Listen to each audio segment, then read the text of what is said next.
yeṣāmarthe kāṃkṣitaṃ no rājyaṃ bhogāḥ sukhāni ca imeSvasthitā yuddhe prāṇāṃstyaktvā dhanāni. Om Hari Om Sri Gurubhyo Namaha Hari Om.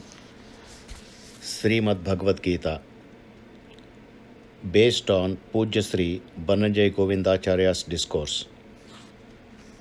Sloka 1.33. Gist of the Sloka. For whose sake is this need for rulership? These people, throwing aside richness and kingdoms and properties, have stood for fight because of expectation of rewards and comforts. Explanation. Even if one needed this rulership kingdom, it would be for whose sake?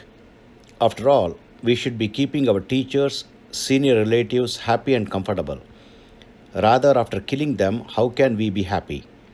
For whose sake we were hoping to win the kingdom? They themselves have, leaving aside all their possessions, desires, and their lives, have aligned themselves to fight the war. Hari Om.